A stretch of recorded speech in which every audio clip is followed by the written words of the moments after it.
Rama, Hare Hare.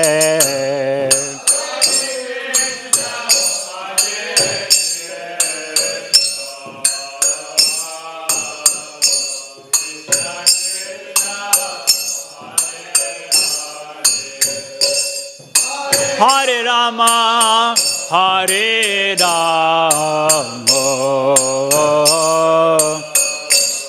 Rama Rama, Hare Hare, Hare Krishna, Hare Krishna, Krishna Krishna, Hare Hare, Hare Rama, Hare Rama, Rama Rama, Hare Hare, Hare Krishna, Hare Krishna, Krishna Krishna, Hare Hare, Hare Rama, Hare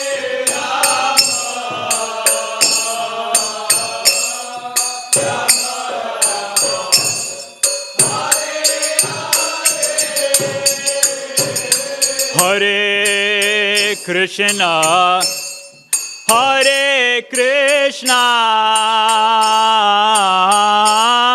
Krishna Krishna, Hare Hare, Hare Rama, Hare Rama, Rama Rama, Hare Hare, Hare Krishna, Hare Krishna, Krishna Krishna, Hare Hare, Hare Rama, Hare Rama, Rama Rama,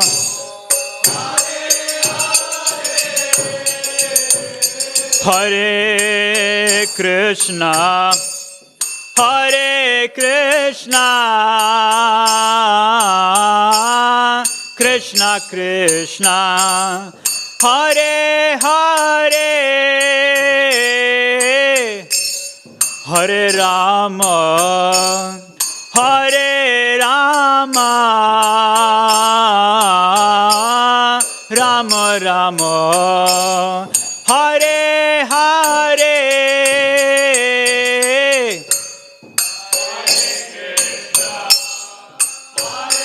Krishna,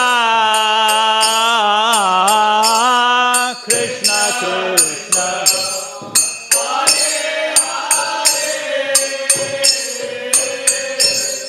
Hare Rama, Hare Rama,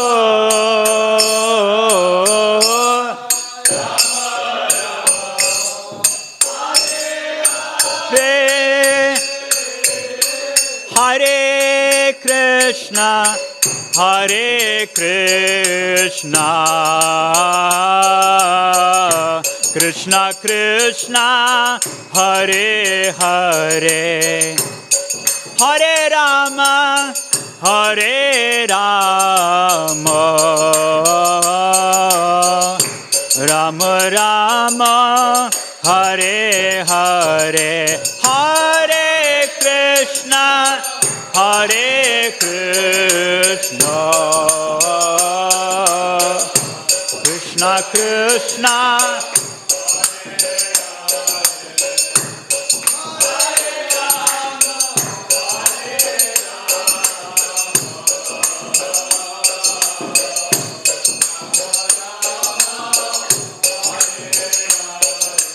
Hare Krishna, Hare Krishna, Krishna Krishna Krishna Hare Hare Hare Rama Hare Rama Rama Rama Hare Hare. That's the next part.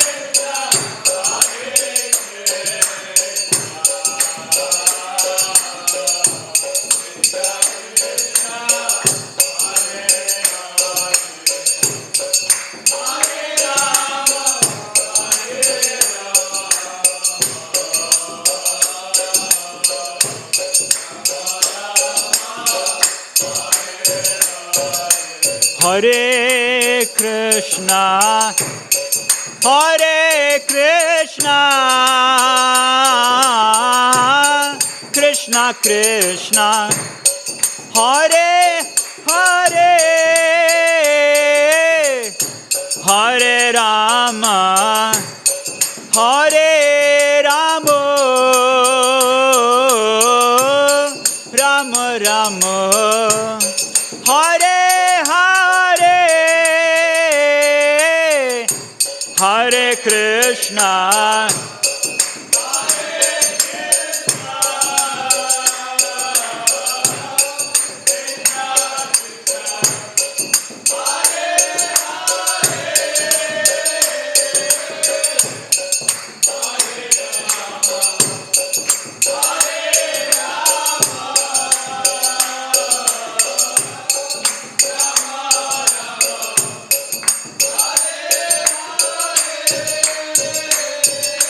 Hare Krishna, Hare Krishna,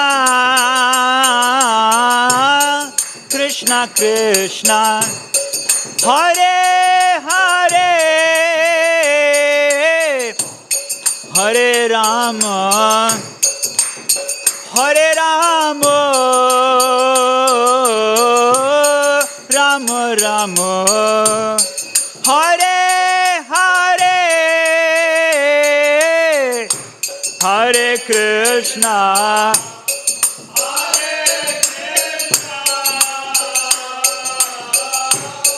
Krishna Krishna,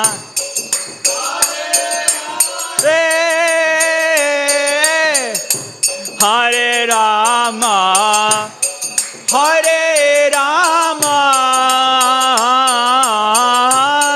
Rama Rama, Hare Hare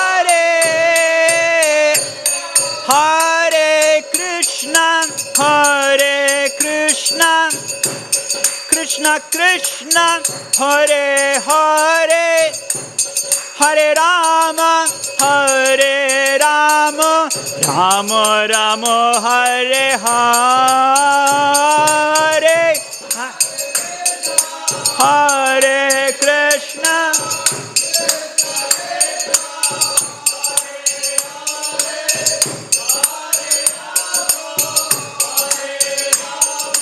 Rama Rama, Hare Hare, Hare Krishna, Krishna Krishna, Hare Hare, Hare Ram, Ram Ram, Hare Hare.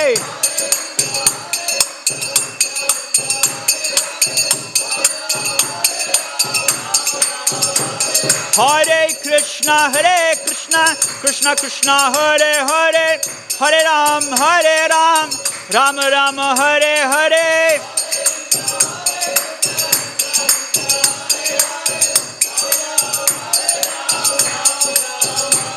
Jaya Radha Gopinath, Radha Gopinath, Shri Radhe.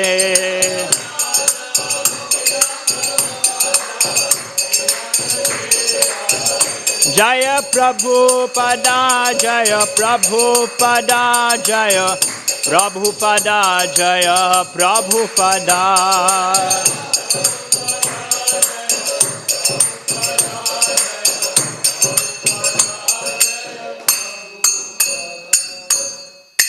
Jai Om Vishnupad Paramahamsa Parivarikacharya Ashtatarashata Shri Srimad His Divine Grace Abhay Charanarvinda Bhaktivedanta Swami Srila Prabhupada Ki Jai.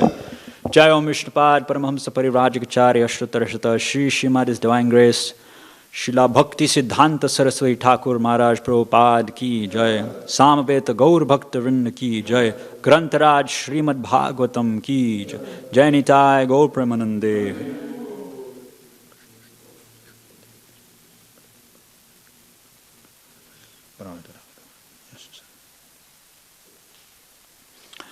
Om Namo Bhagavate Vasudevaya. Om Namo Bhagavate Vasudevaya. Om Namo Bhagavate Vasudevaya.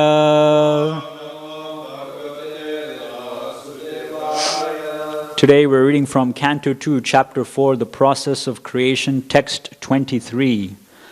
Bhutair mahadbhirya ima puro vibhur.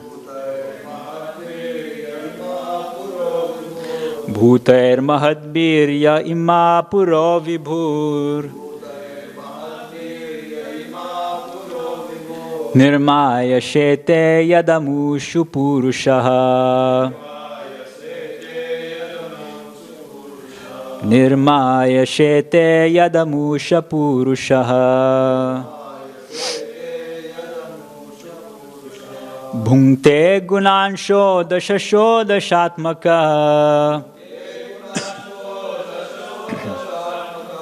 Bhungte gunansho dashasho dashatmaka.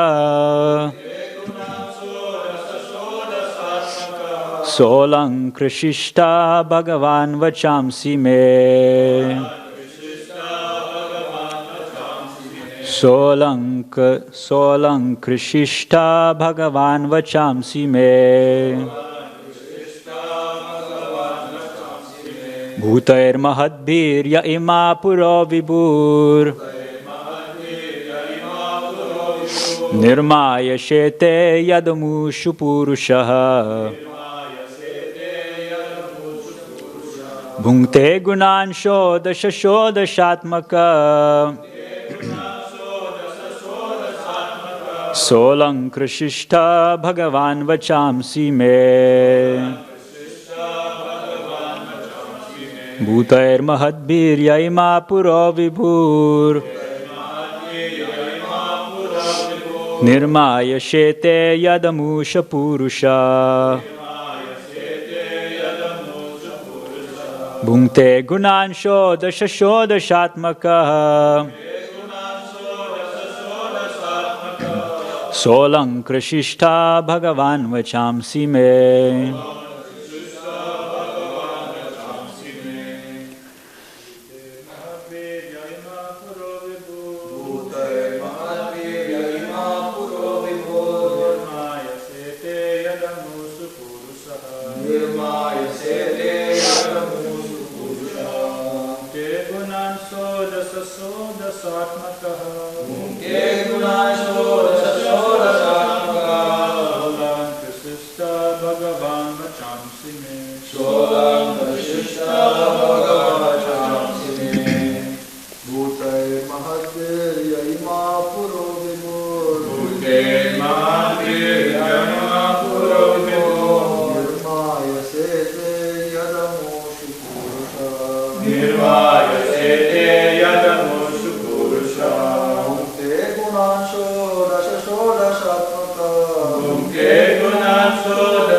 Word for word, bhutai.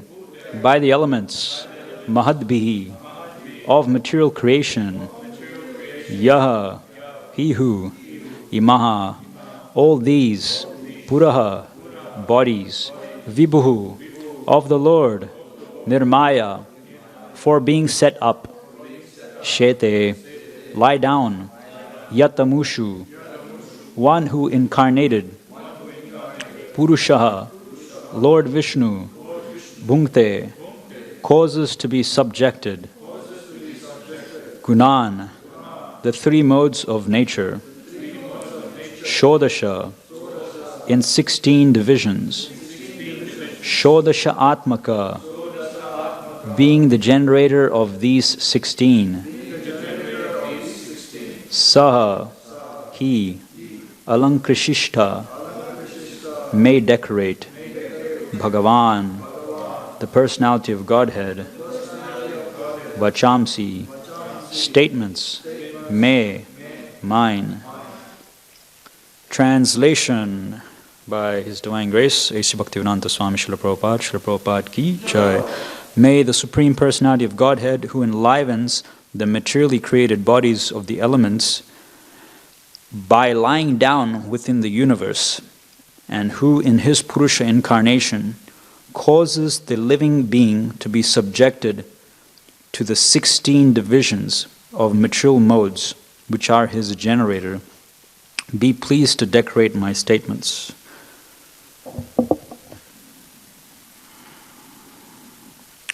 Okay, so we'll do Mangalarchan quickly. Om Ajnanatimirandasya Jnananjana Shalakaya Chakshun Militam Yena Tasmai Shri Gurave Namaha Shri Chaitanya Manobishtam Stapitam Yena Bhutale Swayam Rupa Kadamayam Dadati Swapadantikam Vandeham Shri Guru Shri Utapatakamalam Shri Gurun Vaishnavamscha Shri Rupam Sagrajatam Sahagana Raghunathanvitam Tam Sajivam Sadvaitam Savadutam Parijana Saitam Krishna Chaitanya Devam Shri Radha Krishna Padan Sahagana Lalita Shri Vishakhanvitamscha Hey Krishna Karuna Sindhu Dina Bandho Jagatpate Gopesha Gopika Kanta Radha Kanta Namosute Tapta Kanchana Gourangi Radhe Vrindavaneshwari Vrishabhanu Sute Devi Pranamami Hari Priye Vansha Kalpaturu Vesha Kripa Sindhu Bhevacha Patitanam Pavanebhyo Vaishnavebhyo Namo Namaha Jaya Shri Krishna Chaitanya Prabhu Nityananda Shri Advaita Gadadhara Srivasadi Gaura Bhakta Vrinda Hare Krishna Krishna Krishna Hare Hare Hare Rama Rama Rama Hare Hare. So it's it's a verse that we hear quite a bit. Devotees say this verse sometimes to invoke auspiciousness and the blessings of Krishna before speaking Bhagavatam class. So we see Venuvada Prabhu, Viraj Krishna Prabhu, they recite this verse. So read the purport, go through it. As a fully dependent devotee, Shukadev Goswami, unlike a mundane man who is proud of his own capability, invokes the pleasure of the personality of Godhead so that his statements may be successful and be appreciated by the hearers. The devotee always thinks of himself as an instrument for anything successfully carried out, and he declines to take credit for anything done by himself. So when reading this translation, it reminded me of some verses from the Brahma Samhita. Ya karanarnava jale bhajati sma yoga nidram ananta jagatanda saro mukupa adhara shaktim avalambya param swamurtim govindamadi purusham tamaham bhajami. So here the devotee is praying to the Supreme Personality of Godhead to bestow His blessings and to decorate His statements that He speaks with transcendental qualities, vibhushan, so that those who hear these statements can actually it can actually touch their heart. So this particular verse in the Srimad Bhagavatam, and the other important theme, I think, in this particular verse is the dependence of the devotee, our dependence on the Supreme Personality of God. Just like Srila Prabhupada, when he went to America, we all know, he sat under the tree, an old man, with nothing but a pair of kurtals in some park, Tompkins Square Park. And by his chanting, by his complete faith and dependence on the holy name of Krishna, that holy name touched the hearts of the young people, people in general who were walking by, and they got attracted to that. Of course, Krishna is Swarat, he's independent, and that means that he has the free will to either appear in his name or not. We can't capture Krishna by our own so-called prowess, our own yogic ability, our own opulences that we have, name, fame, fortune. These are not qualifications for advancing in bhakti. Bhakti is about your heart. My Guru Maharaj said once in a brahmachari class that we were having, he said, Sankirtan is an affair of the heart. This Sankirtan Yagya that we do, it's an affair of the heart.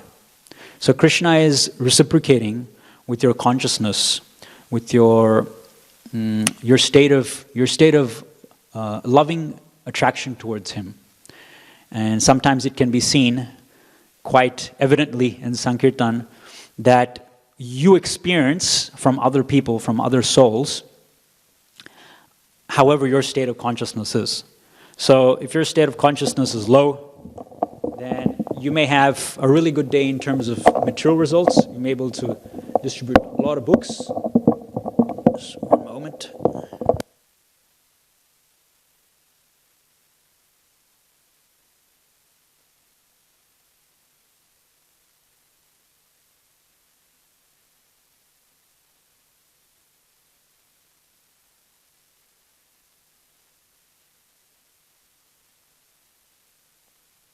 Sorry. So you may distribute a lot of books, but if your consciousness is low, if you're trying to compete with someone, or you're trying to prove a point, you're proud of your scores or whatever, then you won't have such a great day. But if you're truly trying to be the humble servant of the Guru Parampara, that's another thing I asked my Guru Maharaj, His Holiness Devamrita Swami. I asked him, why do we do Sankirtan? Why do we go out on the street? Why do we go out on the street and chant and distribute books, distribute prasad? Why are we doing all this? Why are we putting our egos on the line? Why are we risking our physical health? Someone may come, just like we had an experience in Newtown when some of us, we went on book distribution. Then one of the monks, one of the brahmacharis, he approached one... They were just doing book distribution just outside the station there. And there was correct me if I'm wrong, some homeless man there, because I think you were involved in this, homeless man there. And then he was a bit envious about us distributing books. And then all of a sudden he just gets out a knife. He starts wielding a knife. And he comes up to one of the brahmacharis and he said, why are you doing this? Get out of here. So to seek refuge. It's a bit of a conundrum. Bit of a juxtaposition, but to seek refuge from him, we had to run into the bar, into a pub. So you wouldn't consider a pub to be a place of refuge for a devotee. But on Sankirtan, anything goes. In Sankirtan, anything goes. So he came wielding a knife, and then we ran, and then we had to get the security of the pub to come out and escort us back to the station. So why are we doing all this? Why are we putting our ego, our physical body on the line? Just like His Holiness Bhakti Vishrambha Madhava Maharaj, he quotes Srila Bhaktisiddhanta Saraswati Thakur. Srila Bhaktisiddhanta Saraswati Thakur explains that fortunate is a person whose body disintegrates and deteriorates in devotional service. So are we doing this just to deteriorate our body? We could be out, engaging in sense pleasures. Just like our body is destined to deteriorate, right? Jatasya hi dhruvo mrityur dhruvam janma mritasya cha. The mature body which is born, it's destined to die, and whatever dies, like the soul, when the body dies, then the soul is guaranteed to take another birth. But while living, we could be enjoying ourselves so much. Why are we doing this? So my Guru Maharaj replied, it is simply to please the Guru Parampara. This is the success in life. Acharya mam vijanyan navamanyeta karhichit.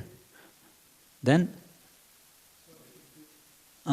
namartya buddhi suryata sarvadevo mayo guru. The person we are trying to please is not an ordinary person. If you please your boss at work, then what will happen?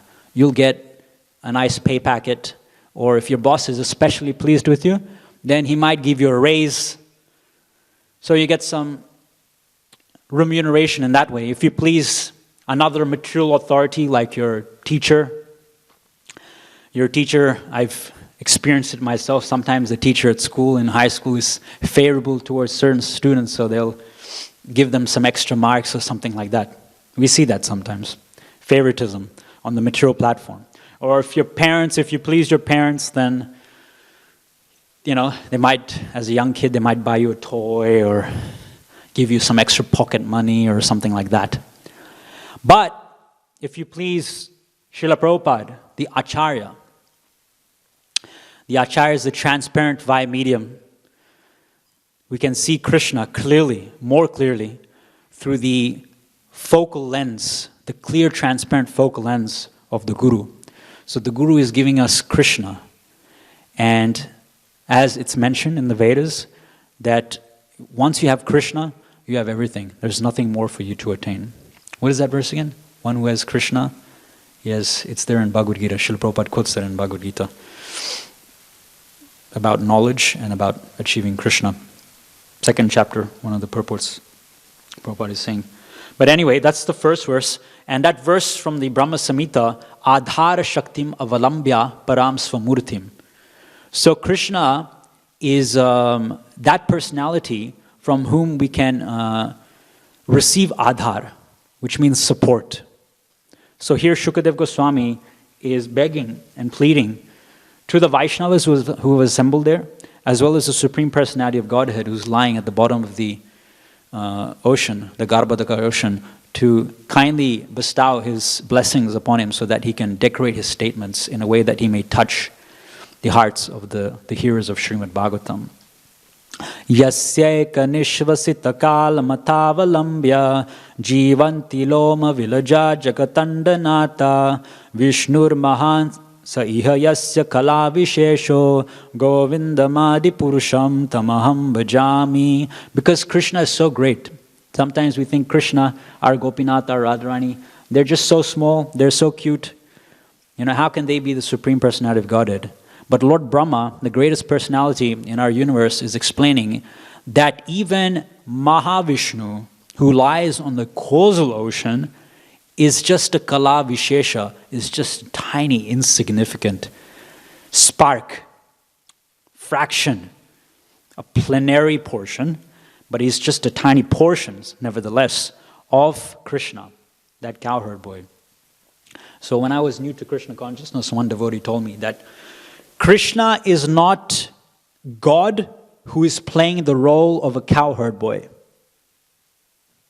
Right? Krishna is a cowherd boy who is playing the role of God. So that is the proper understanding. Krishna, before being the supreme controller, is first of all the supreme enjoyer.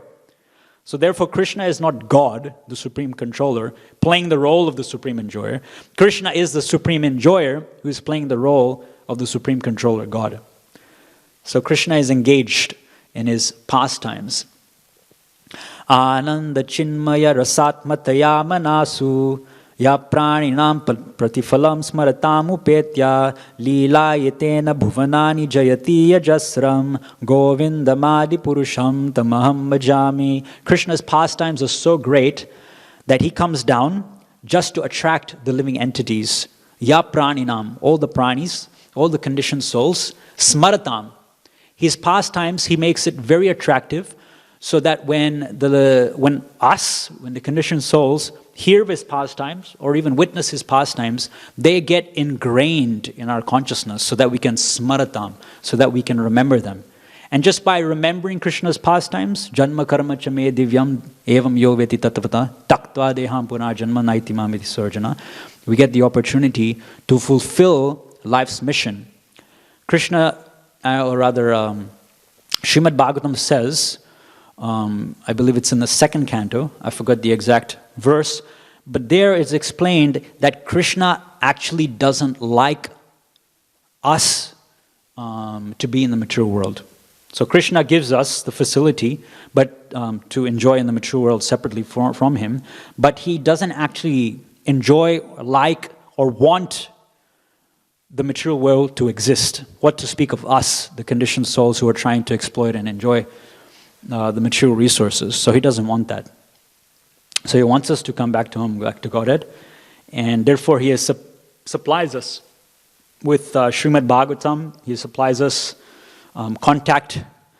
The material world is a place where not only can you fulfill your desires of trying to be Ishvara, but more importantly, the material world is a facility created by Krishna to provide you with contact points with Krishna conscious devotees. Contact points with Krishna conscious devotees, so that you may one day hopefully take advantage of coming in contact with Krishna's devotee and end your material sojourn and go back to him, back to Godhead. So the point is here that we need to be dependent on Krishna and Krishna's devotees, and we need to be alert to the keys that Krishna is providing us with. Because if we don't know how Krishna is going to help us, how can we take advantage of that help? Just like that very proud man who was in a boat in the middle of a river, and the boat, it got a hole in it and the boat was drowning. And then he started praying to Krishna, "Please, Krishna, please come and help me. I'm your dear devotee. I've heard the chanting of your name is very auspicious. You like that, so I've chanted. I've heard this, I've heard that, and I've tried this and I've tried that. So I'm your devotee, Krishna. Now the boat is sinking, I'm going to die, I don't know how to swim. Please come and save me." So someone passing by the riverbank sees this and he throws him a rope. He says, "Grab onto the rope." And he says, "No, I will not do that. I have prayed to my Krishna. Krishna himself will come and save me." Someone else passing by, or another guy on a boat, he comes by. He says, "Get onto my boat. Look, just step onto my boat, and then you'll be safe." No, I've chanted Krishna's holy name. I'm a devotee of Krishna. Krishna himself will come and save me. And what happens to this poor fellow? He drowns and he dies. And then when he fortunately, because he was Krishna conscious at the time of death, he goes to the spiritual world and he asks Krishna, "Krishna, why didn't you come and save me?" And Krishna said, "I did. I came 2-3 times. But you were not receptive to how I manifested myself to come and save you. I was there in the form of that rope. I was there in the form of that other man who came with the boat to save you."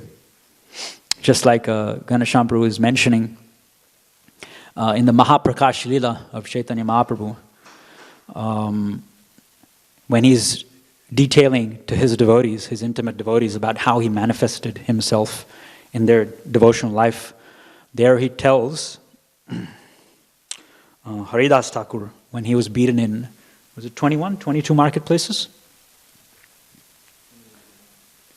When he was beaten in all those marketplaces during the Mahaprakash Leela, Chaitanya Mahaprabhu tells him that actually you did not feel anything on your back because I was there myself. And those gundas, those thugs of the Qazi, they were actually beating my body. And then he reveals his back, and Haridas Thakur sees all the whip marks on Lord Chaitanya's back. And then there was another person, Gangadas Pandit or someone, he was running from these Muslims. The Pathan soldiers.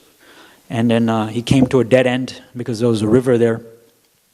Somehow or other this man came with a boat, and he got onto the boat and he rowed across the river. And Chaitanya Mahaprabhu tells Gangadas Pandit that man was actually me. I came there to save you. So not only do we need to be dependent on Krishna, but we need to have enough intelligence and enough humility to be able to understand how Krishna is assisting us and helping us. He's helping us right now through the association of devotees. He's helping us right now through the presence of himself manifesting as Radha Gopinath. Just imagine this temple without Radha Gopinath. Can you imagine this temple without Radha Gopinath? You know, we can still come here and we can run the morning program, we can chant Guru Vashtakam prayers and do Tulsi Puja, give Bhagavatam class, you know, come and chant the holy name in the temple room. But without Radha Gopinath, what is the use? What is the point? You know, because we're doing everything for their pleasure. We're chanting the holy name for the pleasure of Radha Gopinath.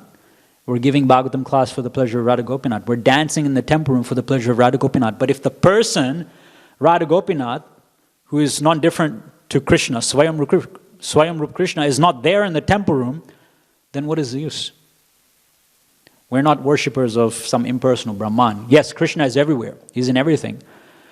But we are Vaishnavas, so we want to please the personal form of Krishna. Like that. So, Brahma is born first without any father and mother, because before Brahma, there were no other living beings. Brahma is born from the lotus, which grows from the abdomen of Garbhodakashayi Vishnu, and therefore he is known as Aja. So of course the real Aja is Krishna. Brahma is a subsidiary Aja. He is not born from any material personality, but he is still born. So he is still Ja. But in one sense, because he is not born from any material body, he can be said to be Aja. But Krishna, on the other hand, is truly Aja, because he is not born from any material personality. In fact, when Krishna comes, he chooses to come first in the mind of Vasudev, who gets transferred to the mind of Devaki and into her heart and into her womb. And he decides by his own free will to come. Sambhavami yuge yuge. By his Atma Maya, by his internal potency, Krishna comes in that way. So he's not forced in any way to appear in this world. So Krishna, more than Brahma, is the true Aja. This Brahma or Aja is also a living being, part and parcel of the Lord. But being a most pious devotee of the Lord, Brahma is inspired by the Lord to create subsequent to the main creation by the Lord, through the agency of material nature. So Krishna is like the raw material supplier and Brahma is the engineer. So what does the engineer do? Who can tell me? What is the role of an engineer? Does an engineer create? Yes, he does. The engineer does create. Like an electrical engineer, he creates a light bulb. A biomedical engineer may create a pacemaker. Or a civil engineer may create a building. So the engineer is creating. But is this creation dependent or independent? Dependent. How is it dependent? Yeah. But even in this context, just like you may be a civil engineer and you may build a building, but unless the cement supplier or the supplier who supplies the wood, the glass for the windows, if these people don't exist, then how can you create your creation? How can you make a pacemaker if you don't have the certain type of metal alloy or the batteries which are supposed to be put into the pacemaker, all that sort of stuff? So Brahma is like the engineer. He's also creator, but his creation is dependent on Krishna, who is the original creator of all the raw materials which Brahma uses to create this material world. So Brahma uses earth, fire, water, bhumi rapo nalo vayo khammano buddhirevacha. He uses all these things to create trees and plants and human beings and animals and mountains and rivers and all these sort of things. But Krishna is the original creator of all the elements, of the mind, the false ego, the 5 material elements, the 5 objects of the senses, the Pancha Mahabhuta, and all these different things. Krishna, Brahma's creation is dependent on Krishna, who is the real Aja and the real creator as well, original creator. The material scientists can merely observe the reactions of the material nature without understanding the direction behind such activities. as a child can see the action of electricity without any knowledge of the powerhouse engineer. This imperfect knowledge of the material scientist is due to a poor fund of knowledge. So we do have a poor fund of knowledge, just like I was thinking some time back.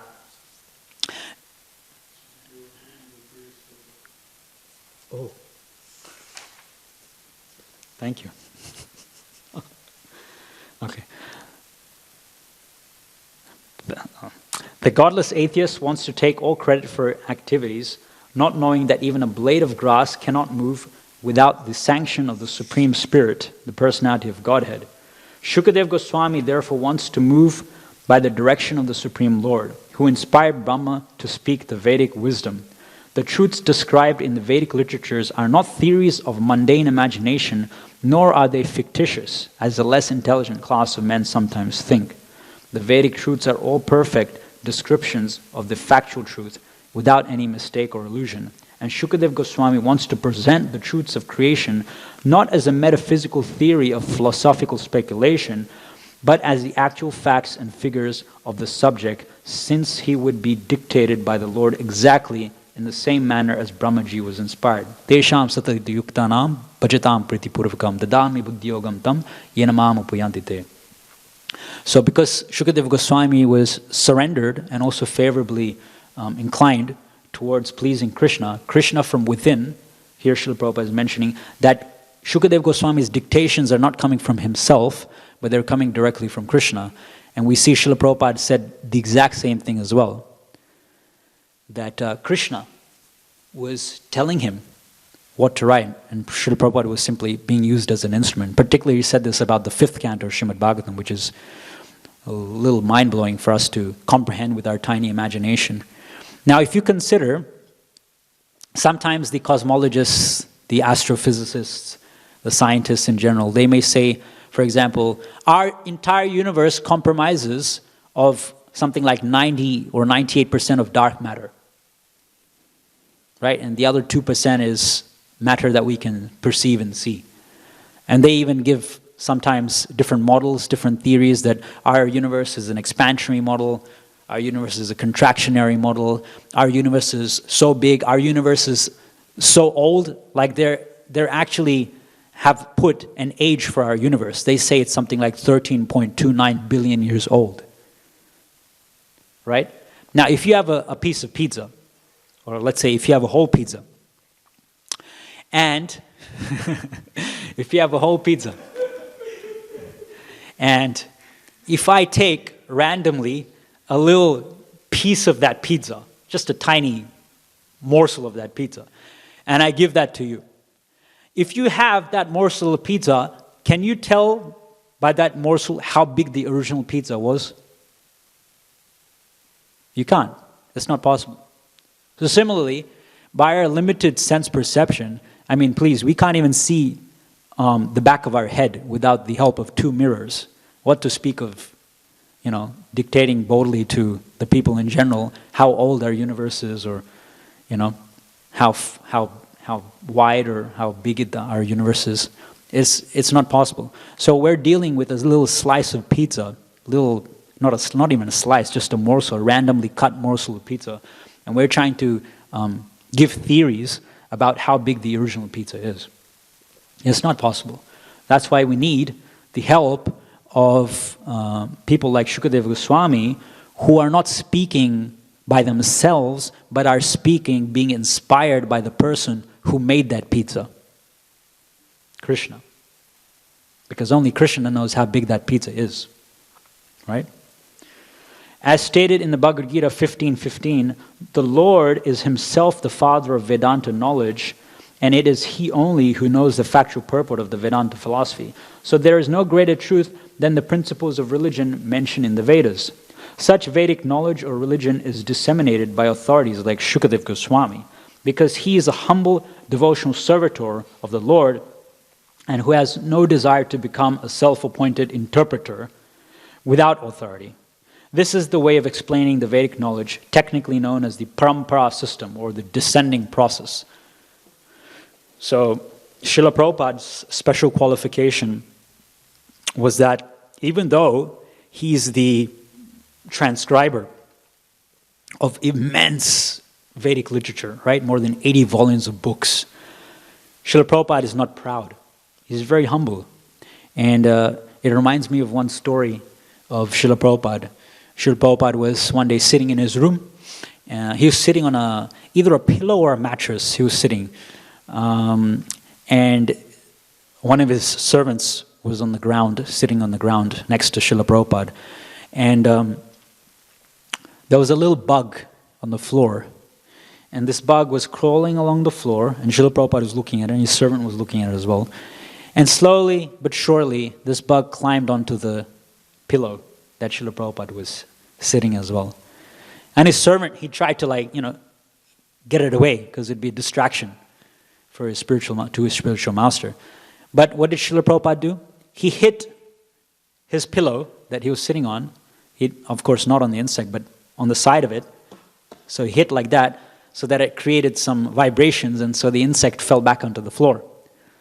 And again, they continued speaking, and then the insect again crawled back onto the pillow. And again, Srila Prabhupada did like this, insect fell back down. So we can understand that how determined the insect was to get the association of Srila Prabhupada. Okay, that's the first thing. Second thing, what transpired after that was that his disciple very regretfully told Srila Prabhupada, I should have organized for some insect spray to be done before you came here. But Srila Prabhupada said, no, that is not required. All that is required is that you keep the room clean. There's a very humble mood of a devotee. A devotee does not consider himself to be the master of other living entities. And that's something that we see on a very large scale in today's mature world. Jivo jivasya jivanam. That one life is meant to be taken to sustain another person's life. We see the opening of slaughterhouses and so many different things. So people somehow think that they have the adhikar to take another jiva's life for their own sense gratification. But a Vaishnava is so sensitive that a Vaishnava does not even want to harm an insignificant insect. Instead of saying, okay, put the spray here, the insect spray says, no, just keep the room clean.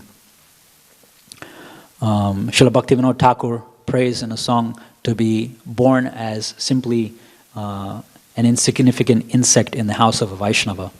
So this is the mood of a Vaishnava, a very humble mood. The intelligent man can see without mistake that any material creation, whether one's own body or a fruit or a flower, cannot beautifully grow up without the spiritual touch. The greatest intelligent man of the world, or the greatest man of science, can present everything very beautifully only insofar as the spirit life is there, or insomuch as the spiritual touch is there. Therefore, the source of all truths is the Supreme Spirit and not gross matter, as wrongly conceived by the gross materialists. We get information from the Vedic literature that the Lord Himself first entered the vacuum of material existence, of material universe, and thus all things gradually develop one after another. So this interesting word, Srila Prabhupada is using vacuum. Vacuum indicates that nothing exists there. In a vacuum, nothing can exist. So here, the use of the word vacuum indicates that initially in this mature world, nothing existed except for Krishna. And then from Krishna came Lord Brahma, Svayambhu, the first living entity within this mature universe. Similarly, the Lord is situated as the localized Paramatma in every individual being. Hence, everything is done by Him very beautifully. The 16 principal creative elements, namely earth, water, fire, air, sky, and the 11 sense organs, first developed from the Lord Himself and were thereby shared by the living entities. Thus, the material elements were created for the enjoyment of the living entities. The beautiful arrangement behind all material manifestations is therefore made possible by the energy of the Lord. And the individual living entity can only pray to the Lord to understand it properly. Since the Lord is a supreme entity, different from Shukadev Goswami, the prayer can be offered to Him. The Lord helps a living entity to enjoy the material creation, but He is aloof from such false enjoyment. Shukadev prays for the mercy of the Lord, not for being helped personally in presenting the truth, but also for helping others to whom he would like to speak to. So bhakti is a process of double dipping. My spiritual master said that especially in relation to the devotees' parents who may not be devotees themselves. But if you're simply related to a devotee, then one gets the benefits of the devotee's devotional service. So Shukadeva Goswami is praying to the Supreme Personality of Godhead not only for his own enjoyment, not enjoyment, but spiritual advancement, but for the spiritual advancement to those whom he is trying to help as well. And there's a nice verse, I'll finish with this, in the Bhagavad Gita. Kayana manasa buddhya kevalair indriyerapi yoginam karma kurvanti sangam tyaktvatma shuddhaye. So I think this verse from Bhagavad Gita sums up Shukadeva Goswami's position that he's in assisting so many other people who are assembled there, and also us, thousands and thousands of years later, who are still taking advantage of these literatures compiled and spoken by people like Shukadeva Goswami. Kayana manasa buddhya kevalair indriyerapi. The Krishna conscious person engages his kayana, manasa and buddhya. Kaya means body. The body is kaya. Manasa means mind. Buddhi means your intelligence. Kevalair indriyarapi. And also all other senses that we have. Yogina karma kurvanti sangam tyaktvatma shuddhaye. Sangam tyaktvatma. Tyaktva means to give up. Sangam means attachment. So the Krishna conscious person engages all of his senses simply to give up material attachment, right? By not engaging in sense gratification, but by engaging the senses in Krishna's service. And shuddhaye, to purify his existence. So two things. We perform devotional activities to release our attachment to the material world, and also to purify ourselves so that we can also become qualified, like Shukadeva Goswami, to present the absolute truth for the benefit of others. Thank you very much. Grantaraj Srimad Bhagavatam ki jai, Srila Prabhupada ki jai.